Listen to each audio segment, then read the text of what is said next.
Be warned, this video will contain spoilers. Spencer Dutton is finally home, and not a moment too soon. The war that's been simmering between the Duttons and Donald Whitfield explodes the second Spencer steps off that train in Livingston. Whitfield didn't waste time trying to take Spencer out, sending his men to ambush him alongside Jacob and Sheriff McDowell. But what no one expected. Banner Creighton, yes, the same man who once went toe-to-toe with the Duttons, actually steps in to help. That twist might have saved everyone's lives. The shootout is brutal.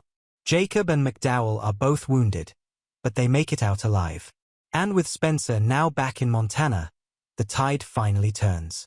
Everything that's happened this season has led to this moment.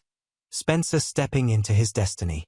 After years away, after everything he went through in Africa, he's now the man leading the Yellowstone ranch.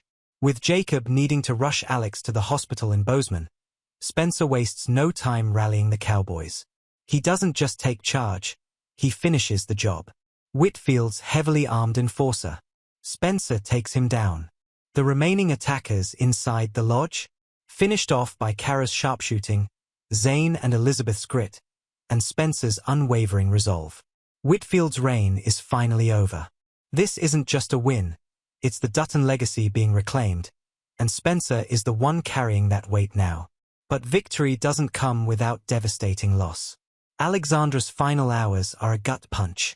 She fought to survive the freezing cold for nearly 2 days before Spencer reached her. Frostbite took a devastating toll, and even after making it to the hospital, the damage was done.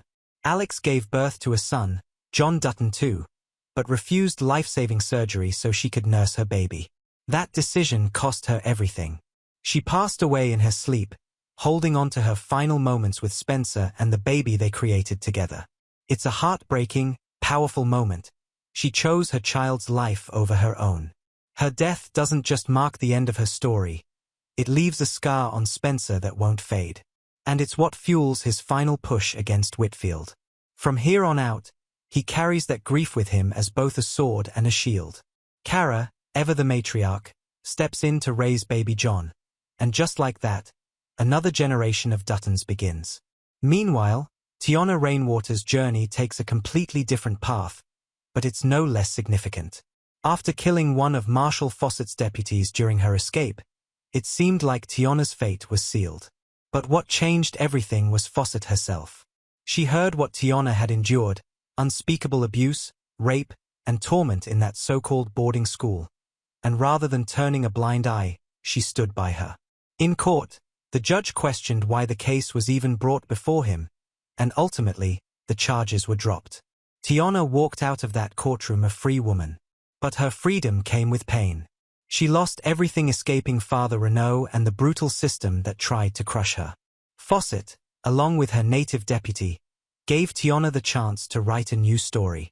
They gifted her a horse and told her to head west, maybe to California, to start fresh. Her path never intersected with the Duttons, but it left a mark just as deep. Her story remains separate, raw, and unresolved when it comes to how, or if, she connects to Thomas Rainwater from Yellowstone. But what's clear is that she fought for her freedom, and won. So what did you think of that finale? Was Spencer's return everything you hoped for? Did Alex's tragic end hit you as hard as it did us?